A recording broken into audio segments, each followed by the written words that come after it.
Perfect. So, hi everyone. I'm Jasmine, and today we'll be looking at promotion and audience building. Just a couple of bits to run through before we fully get into stuff. So the future sessions are listed below. Next week will be managing your royalties. Obviously super important. You want to make some money. 7th of October, live opportunities, find out how you can get live opportunities, where you can gig, how you can get more opportunities. And then funding, there's lots of pots out there. For various kind of parts of being a musician, so it's kind of really good to know kind of where you can find those pots of money. And also there's obviously a lot of competition, so it's finding out how you can make your application kind of as good as it can possibly be. Thank you all for joining kind of in person. Obviously all the sessions are recorded as well, and then there'll be a Q&A at the end, as well as my email if you do have any questions, etc. So I thought that I'd just kind of give a bit of an overview of kind of who I am, kind of who Hanglands is, in case some of you aren't aware. So we are a communications and events agency, based in Leeds. We are just based up on Dock Street, and we kind of work with artists in Leeds. We work with artists kind of around the world. We work with festivals. So we kind of look after PR, marketing, social, event planning, strategy, everything that kind of comes under that kind of communications and events kind of strand, I guess. So we look after Live at Leeds, we look after Twisterella, we look after some non-music things like Thought Bubble, which is a big comic convention based over in Harrogate. We look after Get Together Festival, which is a festival in Sheffield. We look after the York Museum Garden shows, the Live at Kirkstall Abbey shows, as well as kind of other things that aren't music as well. We also helped launch Press on Vinyl, which was the new kind of vinyl pressing plant that opened up in Middlesbrough a couple of years back. We look after food and drink. It's really quite sort of broad what we do, but generally it's kind of based around kind of music and events. And I'm currently heading up our artist PR kind of strand.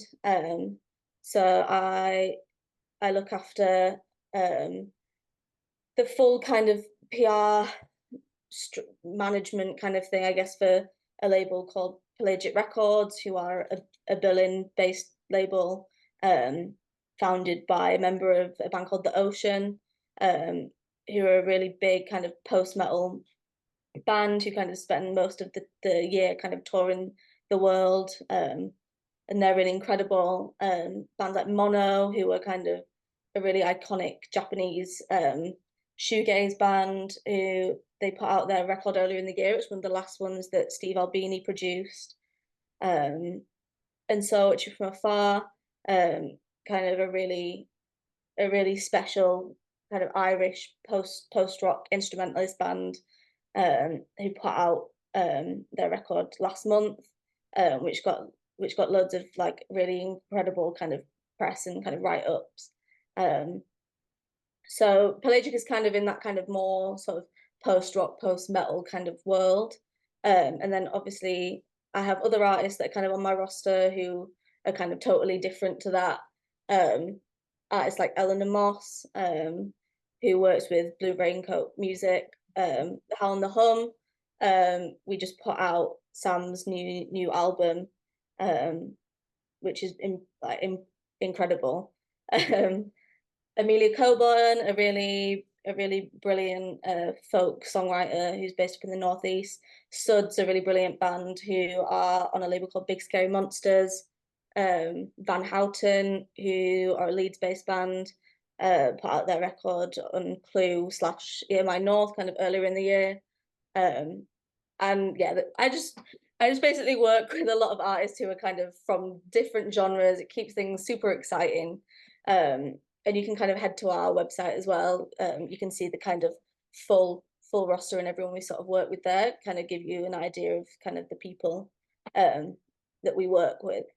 Um, so that's just like a bit of a general kind of overview.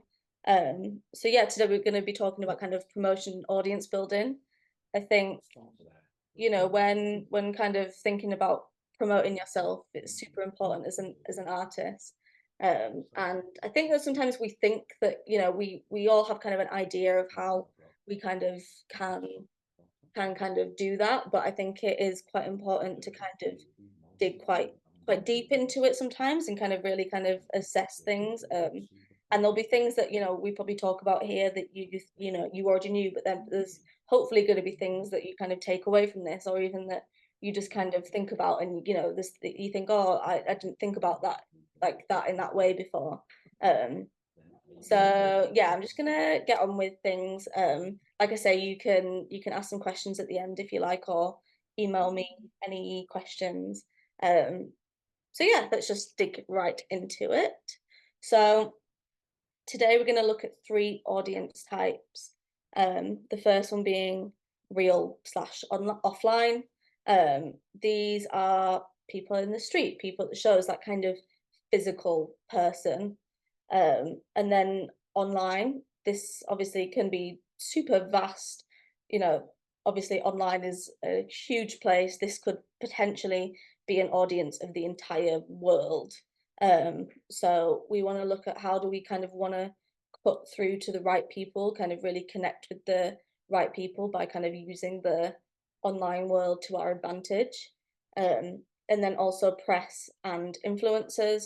Um, so press, that being, you know, the kind of media, the kind of enemy, Six Music, Kerrang, Metal Hammer, those kind of places. And then also influencers, not kind of influencers as we now think of the word, um, but kind of those kind of influential people, I guess, those kind of highly regarded kind of DJs, or, you know, those kind of people who have got kind of influence to kind of, you know, shout you up, kind of make sure that the right people are kind of listening to you and kind of connecting with you. Um, so yeah, we want to kind of identify our audience. So who are they? You know, we want to work that out. Who do you appeal to? So using that kind of, I guess, radio example, you want to think about who do you actually appeal to. It's not the kind of bracket, I guess, that you kind of want to fit into. So think about, you know, maybe you love Six Music and you really want to be played on there, but you know, when you actually kind of step back and think about it, you know, does your music kind of fit into a more kind of radio 2 kind of bracket? Is that kind of where you're kind of sitting? Um, and who's enjoying it? You know, this isn't going to be your family and friends forever. They're great in the beginning. Obviously, they're your kind of big early supporters, kind of earlier on in your career. But you can't kind of rely on them. You want to make those genuine connections. You know, if you're going on a UK tour, as much as it would be nice to, your family and friends can't come to every city. So you need to think about how are you gonna kind of create those kind of genuine connections and really kind of build your audience into something, you know, progress it, I guess, from that kind of family and friends. Okay, how are you gonna kind of take it to the next level? Um, this is just something to kind of think about. Um, so this is what info can you use to create a profile of your audience, and this is something that we're gonna kind of look at. And I think that this is it's important to kind of look at it. Obviously, you know, not everything kind of falls into one kind of bracket, but it's a really good place to kind of start and kind of look at, okay, how can I figure out kind of, you know, the kind of people who are going to listen to my music, who are going to, you know, buy the records, who are going to wear the merch. It's all really important to think about. So your audience basics, age, what sort of age are they? Are they, you know, are they student? Are they older? Are they a young professional? This can obviously kind of be kind of super broad, and it doesn't always have to kind of fit into a certain kind of age group, but can you kind of figure out like roughly where where they're going to sit. And there's things to consider, you know, if your target audience is super young, they, you know, that kind of lends itself into other things to consider. Are they going to be able to, you know, pay to come and watch your shows? Is it maybe if you have an older audience, are they going to be more kind of invested in that way because they're going to have a little bit more expendable income to kind of, you know, buy more tickets, buy more merch. Um, so yeah, it's super important to kind of think about kind of the age bracket that they're going to fit into. And then does gender come into it? You know, who is it going to appeal to? Does this matter? Does it kind of work when you're kind of thinking about the audience? It's just kind of something to think about, really. Um, and then location. I think this is quite a crucial one, really. So you want to think about the kind of physical location where they live, you know. Are they Yorkshire based? Is it kind of on your doorstep? Are you, you know, do you maybe have a really good kind of local kind of hometown crew that come to, like, you know, that one big kind of hometown show that you do? Um, or did you, you know, are you a student? Did you, before you came to uni, did you have like a really big kind of hometown following and then you've kind of moved away? And you kind of have to like rebuild that kind of audience in this new location, but can you kind of take things like, okay, I'm looking at that kind of hometown crew who followed us for years. Could we, you know, what kind of person are they? Can we kind of almost replicate that and kind of find those people in this new area? Um, and tried to find them that way. And then also, I guess location lends itself into online, you know, where do these people exist online? You know, maybe Snapchat is, you know, for those sort of like younger generations. So can you kind of connect with them there? TikTok, I feel like in the beginning was kind of maybe for a younger generation, and now I feel like it's kind of opened itself up to kind of all ages. So they're just like the kind of three basics that we can kind of look at. To kind of find out where our kind of audience sits. Okay, so along with the basics, we need to look at some more detailed information. Um, so you want to think outside of music as well. You know, you want to think quite broadly on this, I guess. But you know, what other artists do they like? Can you think about who the the kind of artist that you are, where other fan bases may, you know, find kind of similarities like with you and your music? Can you not steal, but can you kind of find those kind of people, and you know, in a way kind of be like, oh, you like this, so you might like this. um what do they wear? I feel like, you know, we just naturally kind of make assumptions of you know what people are kind of into, just based on what they wear. Things like tattoos and piercings, you know, do they go out? Is it to kind of gigs? Is it to clubs? You know, if someone's into kind of a house DJ, you know, they might go to club nights, they might wear a specific thing. If they are totally like into metal, they might wear loads of black, they might have loads of piercings, loads of tattoos. So it's just kind of, you know, we can make those kind of natural assumptions about the kind of people who might be into certain types of music. You know, what do they read? Do they read blogs? Do they read magazines? Are they reading Metal Hammer? Are they reading Kerrang? Are they reading The Guardian? You know, where do they kind of fit into that? Can films kind of leak into that as well? Um, and this is just going to kind of help you create that kind of more genuine connection if you can kind of find that kind of solid kind of common ground, I guess. Um, and you can do this by looking at your current audience and looking at the audience of artists that you share similarities with. Um, you know, maybe at a kind of at a certain gig that you go to, just look around. You know, you can just kind of observe people, and yeah, just kind of, you know, just naturally kind of collect this information, I guess. Um, so where can you find this info? A really good place to start if you um, have music on Spotify is Spotify for artists. Um, so if you are an artist who's releasing music, you should have access to this. And it's a really important kind of useful tool.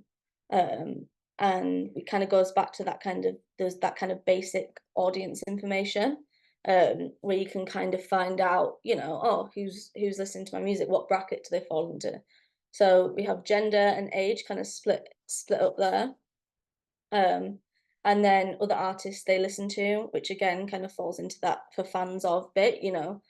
Again, you might think that you fit into a certain kind of bracket, you might think that you fit into a certain genre, but Spotify might tell you differently, and it might be like, oh yeah, okay, maybe we do fit into that bracket more, and you can kind of identify who kind of where you fit into, I guess.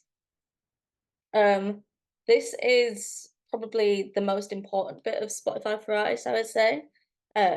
So this shows where people are listening to your music, and obviously this is kind of country by country, but you can also break it down into cities. So you know, say if you are wanting to go on tour, you can be like, oh well, I'm obviously gonna go to these cities, blah blah blah, but I have zero listeners in this place. So it's also, where to play, but also maybe where not to play, especially if it's, I don't know, a three date tour, like a mini tour. You're probably not gonna play somewhere where no one is listening to you.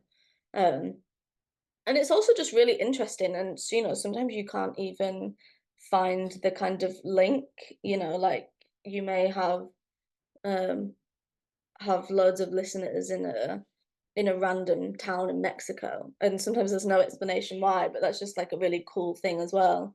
Um to know that your music is kind of, reaching that kind of wide audience. So yeah, if you have it, go and look at Spotify for artists.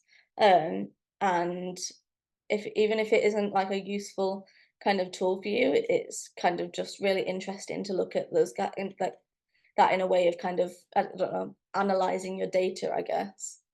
Um, and then just another thing to think about, how can you sell yourself and communicate what you're doing to your audience?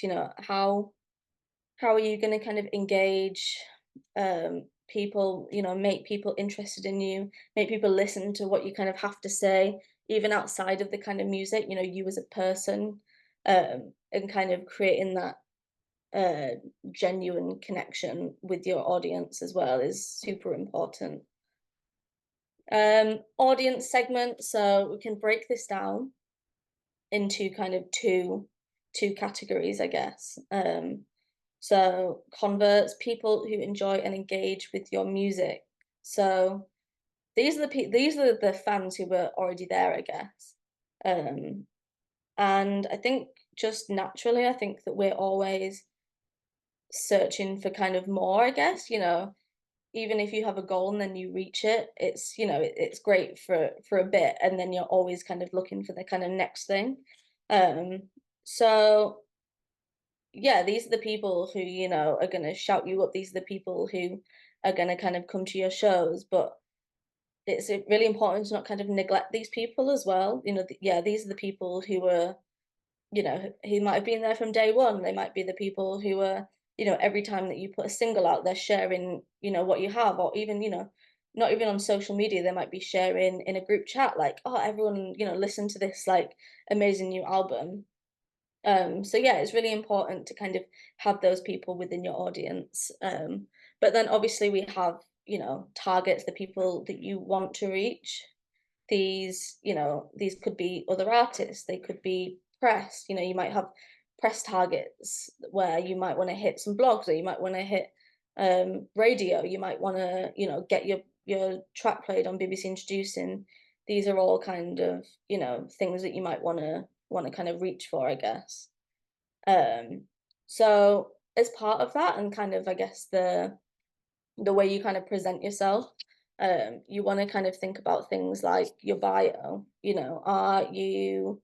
Is it going to be super formal? Are you gonna, which I would say it doesn't need to be super formal, especially if it's kind of your bio that's in your kind of Instagram, the first bit that you land on, or your Facebook, etc. I think that it's more kind of eye-catching if it's kind of, not necessarily silly, but it's, it's something a little bit different. Just writing, um, man who raps just isn't super engaging, or maybe that is, maybe that's silly and maybe that's funny, or maybe it's, so it's just something to kind of consider because that's going to be one of the first things that people kind of see and I guess kind of becomes your like tagline almost. And then your style, how are you or your band, how are you dressing, the colors? Is it are you just going totally natural, this that kind of fits that kind of the way you present yourself? Is it super sort of curated and thought about? Do you take on almost, a different persona on stage? Are you having that kind of visual imprint? Um so yeah, it's really decide. I think it's important to kind of think about your style, make sure it's kind of, you keep up doing the same thing, but maybe it isn't, maybe the whole kind of thing of your like appeal is to do something totally crazy each time, that still kind of leans into it as well. Um, your voice, how are you gonna address your fans, how are you gonna be super standoffish? Is that gonna be your thing? Are you gonna be like super wacky and crazy? Are you gonna have a name for your fans? Are you gonna, like a believer? Are you gonna have that kind of Justin Bieber following? Are you gonna have, One Direction's directioners? Is that gonna be part of your kind of persona, I guess, that you kind of take on? um Engaging your fans at shows, um are you gonna, make the merch stand kind of part of it? Are you gonna make sure that you're there to kind of engage with the fans after the shows? Mailing list, super important to have, which we'll kind of get onto a little bit later, I guess. But at your merch stand, can you just have a piece of paper where people can kind of jot their emails down for your mailing list? Could you have a QR code around the venue that's gonna, people can just literally just tap once and then, they've got access to your music or your socials? Are you leaving freebies there? Are you gonna have kind of badges, stickers, those things that are fairly kind of inexpensive, I guess, but kind of leaves people with that kind of lasting reminder, I guess, of you and be able to, be like, I don't know, it just makes people feel like, they really came away with something. Oh, I saw this really incredible show and got a free sticker and I'm going to put it on my laptop and it'll be there for the next 2 years. It's things like that. It just kind of gives people that like little reminder of you. And it also, I guess, like makes fans feel appreciative of, the things that you kind of doing, and it kind of, yeah, leaves that kind of long lasting reminder of you. um Engaging with press, you want to think about your targets, kind of where you kind of fall into, and who you can reach out to. How will you stand out?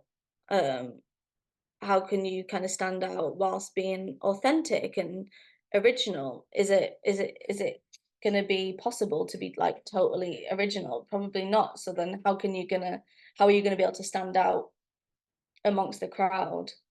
um and questioning, if your live show is good enough. I feel like that's quite a hard thing to do as an artist. Obviously, you might have you might have had a few beers and you think it's the best show in the world, or you might have made one mistake and you think it's the most terrible disaster ever and you quit in the band. It's things like this to consider, and you want to make sure that you're doing things like practicing the whole live show. How are you going to walk on? What will you do in between songs? Maybe, when you're actually playing the songs, your confidence is sky high. But kind of in between, you kind of don't know what to say or you don't know how to engage with people. So, can you practice in that way? Maybe in the rehearsal space you're not drinking, but maybe on stage you'll have had a few beers. Are you gonna be a little bit more loose? Are you gonna be a bit sloppy?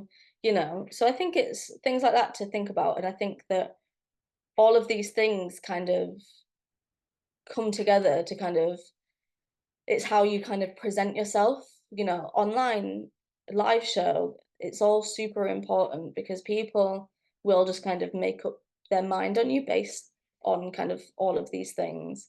Um, and how will you write on your socials?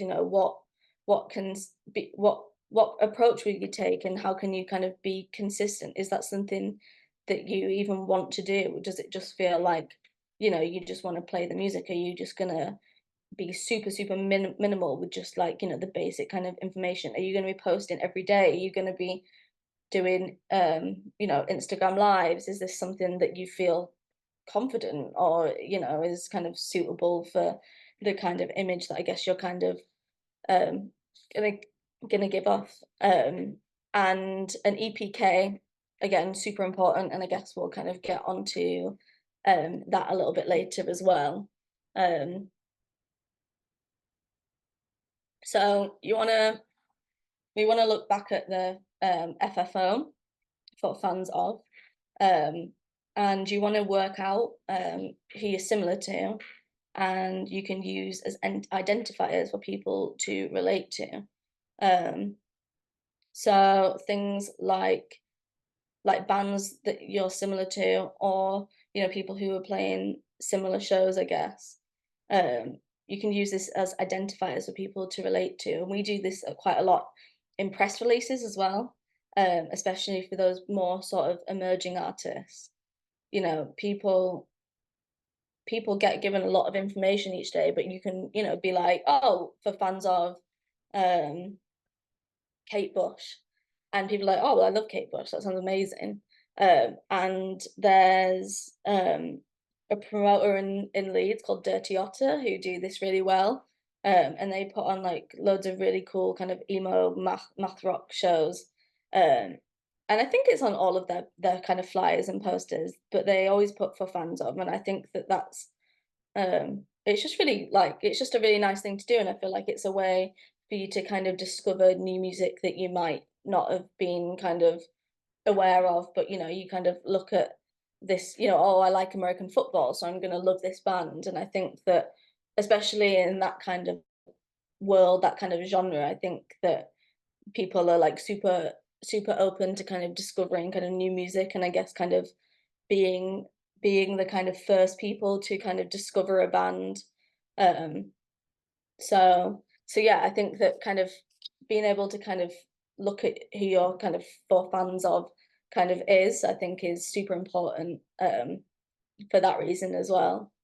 Um, how can people listen to your music? Um, QR codes, Spotify scanners. I think that, say if you have a poster and you have your website on, I think that more often than not, um, people aren't gonna sit there and kind of type in your website. It just, even though, it might be yourband.com, I feel like people, we're all just a bit lazy like that. And I think that as long as, you make it kind of as easy as possible for people to kind of hear your music, I think that that's kind of what people want the most. And I think that you have to just kind of make it easy for people, almost kind of, spoon feed people. Um, and yeah, just make it super sort of easy and approachable, I guess. Um, Network, obviously online, but super important in person as well. Things like the Launchpad conferences are amazing. There's Yorkshire Music Forum in a few weeks. Just go and meet people. I think that more often than not, people are, super kind of open to kind of chatting with people, kind of getting advice, or making that kind of introduction. Can they champion you? Can they can you collaborate with them? um I think that I always think that people find it quite scary, and I feel like I definitely did kind of in the start of my career. But I always think, especially like in music, I think that, we all kind of start somewhere. No one kind of just becomes their career instantly. So I think that more often than not, people are super kind of up for kind of helping you on that kind of networking front. And also, you can always just find people's emails and kind of find them that way, or on LinkedIn, kind of send a message, just ask people to go for a coffee. I do that quite often, and I think it's just a really good kind of way to kind of meet people, um, who, you might be able to help them and they can kind of help you. And I think it kind of does work both ways. And I guess that kind of falls into that kind of collaborate kind of section as well. Can you, is there a scene that's being created? There's a really brilliant hardcore scene in Leeds, people support each other on their shows, and um could you do an Instagram post that's a collaborative one, so that you know your fans kind of get introduced to the other bands, I guess. um and can you shout out other people? I think that people are more willing to kind of uh big up one another than we think. So I think that it's just about kind of reaching out, and being able to take those first steps, I guess. The committed fans are kind of fan club, I guess. So let's say, I don't know, let's say that um, there's an artist playing at the O2 Academy, um, and you know that all of those fans would like your music. Just get a group of mates, or if you have like a bit of a fan club, just get them all together. Could you go and just flyer people that are in the queue? No one's gonna tell you off for that. No one's gonna. I know it's a bit awkward. It feels a bit, but especially if people are queuing outside the O2 Academy, that could easily be another. It could be a few hundred new fans that just by giving them uh a, a flyer that says for fans of whatever artist is playing. And you can engage the fans in return for doing that. Could you send those people demos? Could you ask for their opinion on songs? Can it's got that kind of give and take, I guess. um and yeah, you just want to make it easy on your audience, to engage with you. It kind of goes back to that QR code thing versus the website. People do want to support you, but also I feel like you do um kind of have to make it easy for people. Again, people are a bit like lazy, and you just have to kind of make sure, okay, oh, I like this artist, so where can I find them? Bang. Like, it's super super easy, because maybe people aren't going to spend as much time looking for your music as you would like them to, I guess. um just another one to think about: who are your favorite artists on social media and why? um I think that, yeah, especially if you kind of struggle with the kind of social media side, kind of running that yourself, um, it's quite nice to be able to just look at other artists and kind of see what they're doing. A few examples that I kind of thought about was Self-Esteem. She's obviously brilliant, but she also kind of, her kind of social media style is super honest, quite engaging. It's gives you kind of that real insight into what it's like kind of being in the music industry. Um, Another one that I thought about was James Blunt, which I hope that none of you get the criticism that he does on social media, but he kind of spins that into a that's going to become his brand, I guess. And he's obviously super been super clever with it, and kind of flipped it and kind of made that into a kind of funny kind of thing. So I guess if you're getting a lot of negativity, that's one way to do it. And then another one that I thought about was Yard Act, which is just super conversational. It's like you read some of the posts, and it just feels like you're having a conversation in the pub with your mate. Um, yeah, it's just super sort of, I guess, informal, super conversational. Um, and yeah, I find that super super engaging. So yeah, that's just something to think about. Um, Socials, we want to understand each and how they work, exist on each, even if not actively using them all. Super important, even just to claim your username. which should be kind of uniform across all platforms if you can. I know sometimes it's quite difficult, but it just looks better and people can find you way more easily. Um, so if you can obviously get them the same, then definitely try and do that. When people first visit your profile, what will they see? Um, you know, is it going to be a pinned post? Is it going to be a gig that happened 6 months ago that and you haven't posted? You know, you want to think about that kind of first landing initial page, how that's going to kind of present itself. Your about slash your bio section, again, we kind of talked about this, but that's sort of the initial thing that people kind of come across. So we want to make sure that it's it looks good and it's got the relevant links. Is there a gig link there that happened a year ago? So just keep kind of on top of those, I'd say. Pin posts, we kind of touched on that. You can kind of do that across the board now. Um, but yeah, super important as these are the kind of first things that people see. Um, and especially like on Instagram, you can obviously make, there's three slots, so you can kind of make them kind of lead on from each other if you want. Linktree is really good to have. So say if like on Instagram, you have your gig link, it's best to kind of put it into a link tree. You can have your gig links, you can have all your other social media platforms, you can have an email, you can have where to listen to the music. It's just a really good way for people to click once and have kind of everything presented to you, I guess. Um, what do you have to say? What do you want to say? Is there you might would be wanting to share things about your gigs, about your music, but is there something that you want to comment on? What do you want that kind of social commentary? Are you an ally to something? Is this something that you want to kind of involve in your artistry?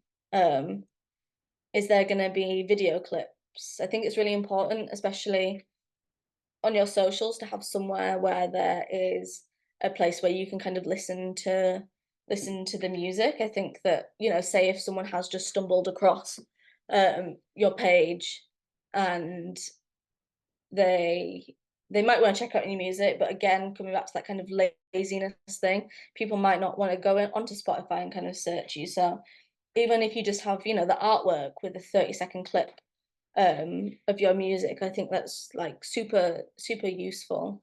Um, and a great way for people to just have really easy access to your music. Do you share your post through your personal profile?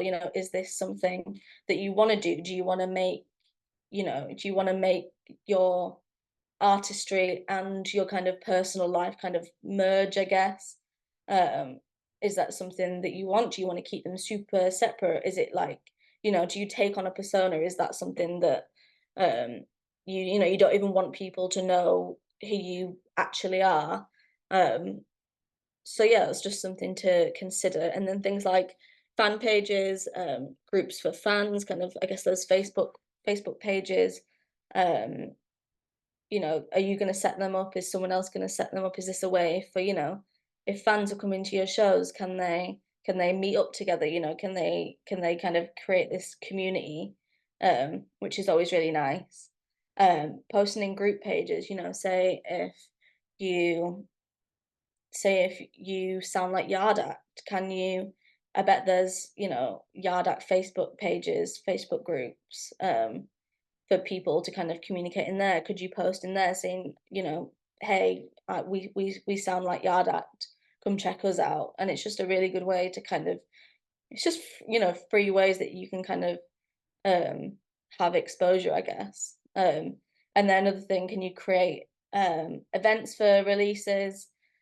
It's again just another way of kind of reminding people. It's just, you might have a Facebook post or an Instagram post saying, my next single is out on whatever day, but a lot of the time people are just gonna kind of go, see it and be like, oh, cool, and then kind of move on. That's just kind of the way that social media works, I guess. So can you create an event? You can do it on Instagram now, where you can set those kind of timers.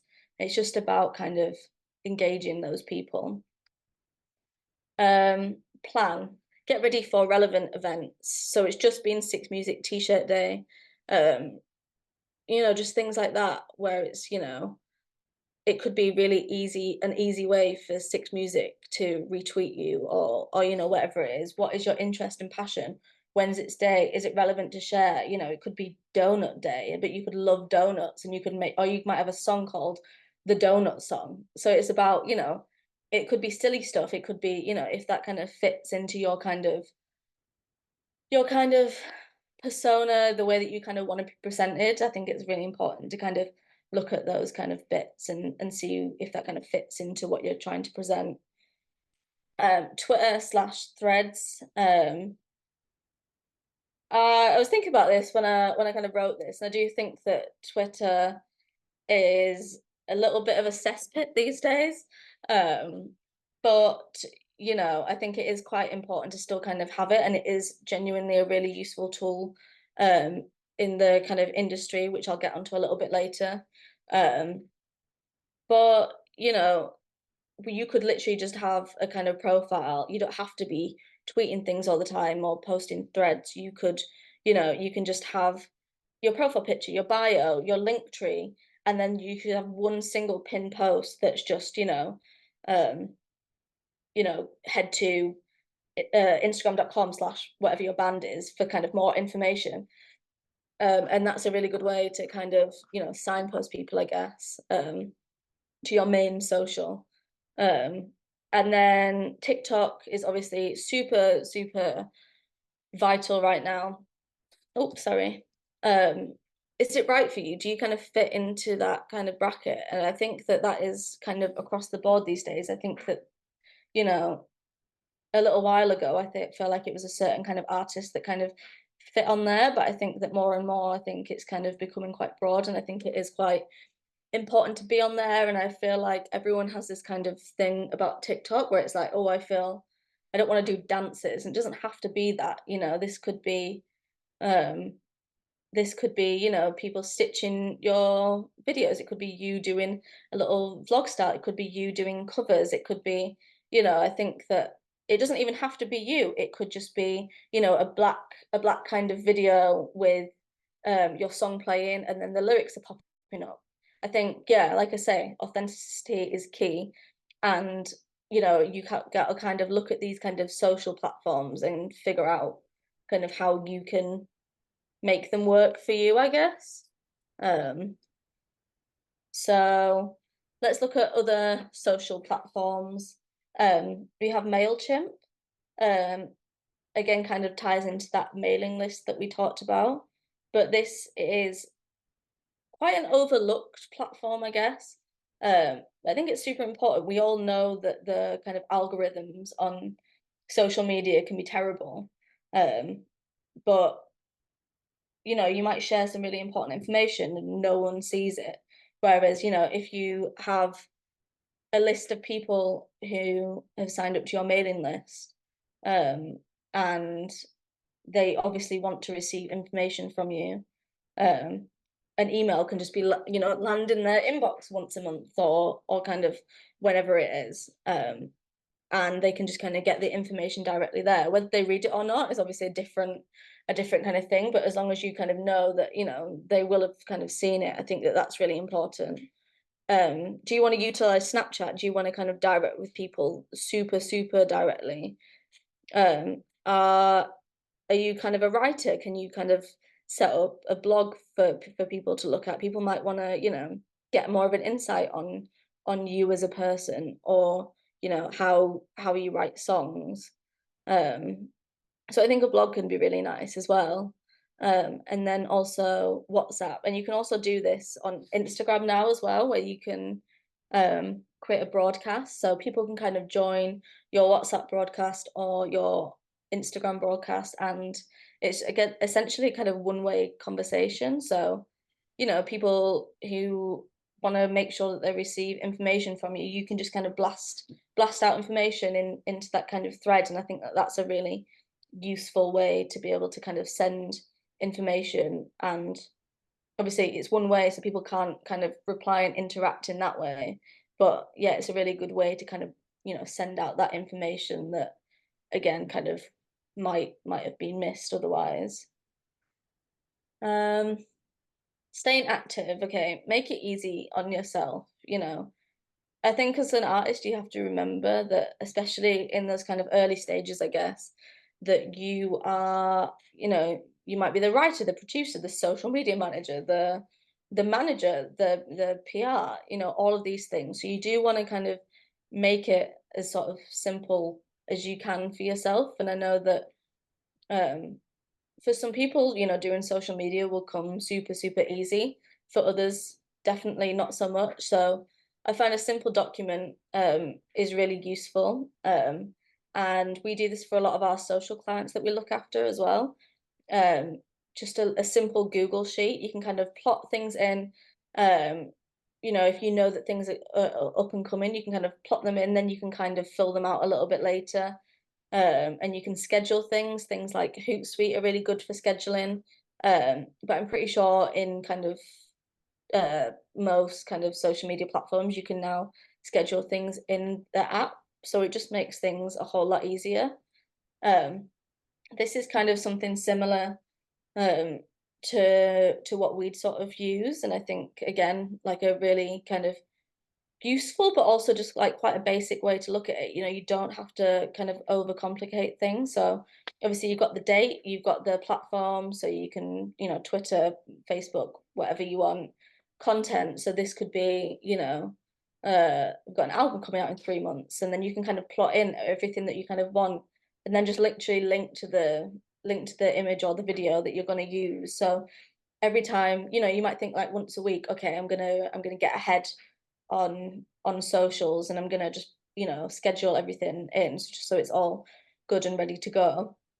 And then it's all done and you don't have to think about it again. Obviously, you can do, reactive things in between, and you can do stories, but I think it's just a really good way to kind of get that solid base for your socials, especially if you find it quite difficult, which I know a lot of people do. Um, so again, when you're kind of looking at the socials plan, what's up and coming, can you kind of prep the campaign? So, have you got a gig? Post 1 month, 2 weeks, one day, day before, day of. Think about it in that kind of way. If you've got a single coming out, kind of the same thing regularly afterwards, making sure that you're kind of pushing those singles, and making sure that, you know, it's not just, oh, the single's out, okay, moving on to the next thing. You've spent money on, producing this single, on PR, whatever it is, or, just even just down to your time. So you want to make sure that you're still pushing things and, keeping things ticking over. Other ways that you can kind of fill in the socials, I guess, is, anniversaries. Oh, this single came out a year ago. Oh, this album is 2 years old. It's really nice, and it's a really nice way to like re-engage people as well, because people will hopefully comment, oh, like, oh, that was a really amazing record, things like that, kind of reminding people that, you have this kind of back catalogue of music. Birthdays, are you in a band? Is there band members? Is it one band member's birthday? Can you kind of get people to engage in that way? Hyping up other artists, an artist might have put out a new music video. So can you share that to your stories? Like, this is amazing. Um, Again, do you have blog posts that you kind of share? Could it just be something super, super simple, like a nice live shot, and the caption is just the photographer credit? Just things like that that can just kind of keep your socials ticking along. Um, and so I feel like I've talked quite a lot about the planning of things just then, but I think again on the flip side, we need to look at kind of the, do you need to do a lot of this stuff? Do you need to be posting every day? Probably not, and that's probably going to get churned up in the algorithm. Are people thinking about you posting on socials as much as you think about it? I know that sometimes when, an artist has put out a record, and then, they might post about it and then they kind of go quiet. I know I always think, oh, they must be just back in the studio. So it's like, do they need to just churn out kind of, new content, I guess. And I guess that kind of ties Yeah. into making it your personal profile. Is that gonna be easier on you if the two are kind of tied together. And if you're constantly posting, how are you going to get your main message across? Is things just going to get kind of lost? Does it not make sense to just, post when you have something absolutely crucial to kind of post? Um, just a quick look at press and influencers, kind of who are they? Kind of, are they appropriate to you? Do they fit? Is it kind of the kind of blogs, where do you kind of fit in with them? Is it the radio side that's more suitable? Is it the bigger kind of blogs? Do you want to start kind of fitting in with the kind of small blogs, kind of work up eventually to, and one day an enemy cover? Could it be that kind of step that you kind of want to reach as a goal, I guess? Where can you find them? Twitter, like I said, really useful um resource. And I know a lot of people don't really use Twitter as much anymore, at least not in the same way that they used to do, but a lot of people still have their profiles. And um I find that using Twitter to find emails is really, really useful if you want to kind of reach out to people, kind of guess do your own PR. If you want a quick little tip, if you want to take their username and put email after it and then search it, um, most of the time someone has asked them for their email and they've sent it. So that's a really brilliant way to kind of find those emails. And a lot of them you can kind of, you might have one person's email, so you can kind of roughly guess what they are. Um, Identified your for fans of who's writing about them. Um, you know, are the people writing about the kind of similar artists, the same people who are writing about Yard Act, writing about English Teacher? Um, is there are people writing about the things that they are really into? Can you kind of use that, oh, I really liked this article you wrote about Yard Act, we sound similar. And you can kind of build up this kind of database, I guess. Who are they writing for? What kind of music do they like with their emails? And you can kind of think, okay, I know that I've got a single that sounds like this, so I'm going to send it to blah blah blah blah. And it just makes things way more easy for you. And then you have this like big database of writers, and you can kind of start making those connections, um, and doing, yeah, that networking and going to those conferences and things like that, which are really important. I think that, it's not crucial, but I think that it is very much a, who do you have that connection to? Could you, not necessarily a direct connection, but do you know a writer who could introduce you to someone else? It's all kind of linked, I guess. Um, and then practical tools, a press pack. So this would be kind of specific to a release. So let's say you're putting an album out. This would be your kind of album press release, exactly what the kind of album is about. Private link to the record, the lyrics, artwork, press shots. So that's super specific to the kind of that single campaign. And then your EPK would be kind of more generalized. It would be kind of updated kind of as you progress as an artist, I guess. Again, it would still have, your press shots in, but more of like a full kind of bio, maybe your achievements, festivals you've played, artists that you've played with, kind of giving that kind of more broad kind of overview of you, I guess. And then radio, obviously, we know that BBC Introducing and Amazing Radio are really brilliant tools, and everyone should be kind of utilizing them. Because where you don't know what, if you get played on BBC Introducing, you might end up on Radio 1 the next day. So it is really super important, and I think that that's a really great starting point in terms of radio. And then also looking, are you a student? Could you send your music to the student and local radio? Could you, maybe there's on the student show, maybe you don't fit into that certain kind of um ballpark that they're kind of talking about. So could you maybe set up your own show? Could you start your own show where you invite kind of similar artists to kind of join you? And then another really useful tool is Submit Hub. especially if you aren't working with a PR. You get a certain amount of free tokens, and then I think you can buy more. But this is a really brilliant way where you can pitch your music to kind of blogs and magazines, etc. And yeah, it's just a really useful way, especially if you're not working with a PR. And then paid advertising, digital. Um, do you have a budget to promote your release? Things like Facebook ads, YouTube ads. There's tons of videos online where you can kind of have a little bit more insight on this. And this is kind of where you need to know your audience roughly, because it will ask for things like that. Um, and so, yeah, if you have the budget for it, why not play around with some, Facebook, Instagram, meta ads, etc., and just see, you can, you put them on once and you see the engagement, and maybe if it's not done too well, then maybe you don't do it again. But maybe you've put out your album and you want to continue to push it. So um you could literally do something as simple as take your music video. You might have some quotes from Best Fit or Clash, and you can put that over the top and you put some ad spend on it, and it just reaches different people, and I think it's just really interesting to be able to do. Um, so yeah, if you have the kind of capacity and the budget to do that, I definitely recommend doing that if you're looking at paid advertising. And then physical, just posters, flyers, stickers, merch, it's all obviously I know that this is all, can get quite expensive, but things like stickers obviously quite inexpensive. Things like merch, people might see a really cool tote bag and be like, oh, well, I want one of them. What's that band?